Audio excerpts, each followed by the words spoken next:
These are the SWISH playing cards.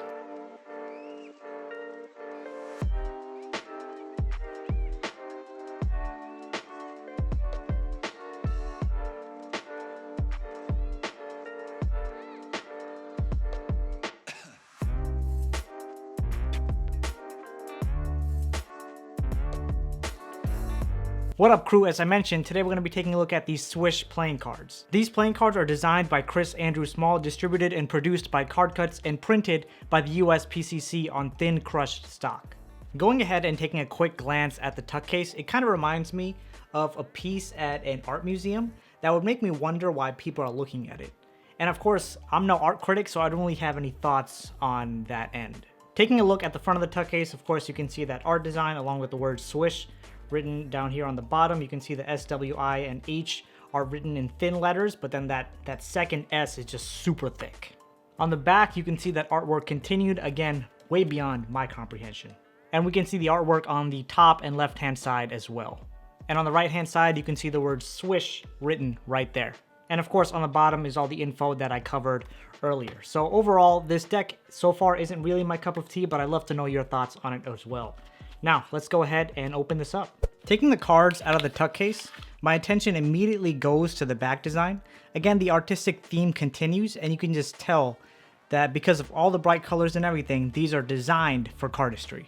One thing I immediately notice is that these cards have a one-way back design, which honestly I just don't like in decks because when they're right side up and upside down, it drives me crazy. Let's start out as always by taking a look at the ad cards. The first one is a Card Cuts ad card with a navy blue Card Cuts logo right in the center. And the second one has the word swish, swish, swish, swish, swish, swish. I don't think I can say swish that many times. Written going down vertically here. And then you can see all the suits horizontally, clubs, diamonds, spades, and hearts. This deck also comes with two identical jokers, and they both have the word Joker written across horizontally, and I gotta say, I do like that black and white design on these. Next, our attention comes over to the aces. There really isn't one that stands out over the other. They all have the word ace written across horizontally, and the suit, of course, in the center with that colored art theme. Going through the rest of the cards, we can see on each card there's a single colored pip with the artwork on it, along with some squiggles or scribbles here and there, which I think really adds a nice touch to these cards. Comparing to a regular bicycle deck, you can see that one pip with a different color as I mentioned earlier, and you can also see some scribbles here and there.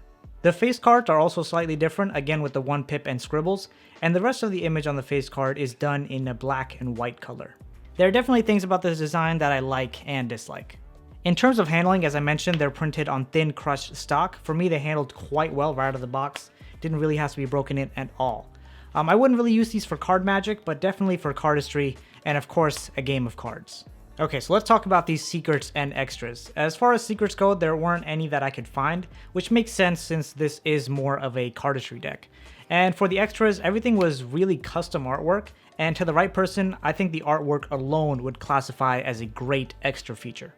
Now let me just wind down with my final thoughts here and where this deck would land on a CM rating scale. As far as the tuck case goes, like I said, it's not really my cup of tea, but for the right person, I think it would be great. But again, this is a CM rating scale, so I would give this tuck case a 1 out of 3. In terms of card design, I'm rarely ever a fan of one-way backs, but honestly, I think the faces were done really well, so I would give this a 2 out of 3. For the handling, they were almost perfect. The only thing I would change is probably have them on a thin crushed premium stock instead of the regular card stock, so I'd give it a 2.5 out of 3.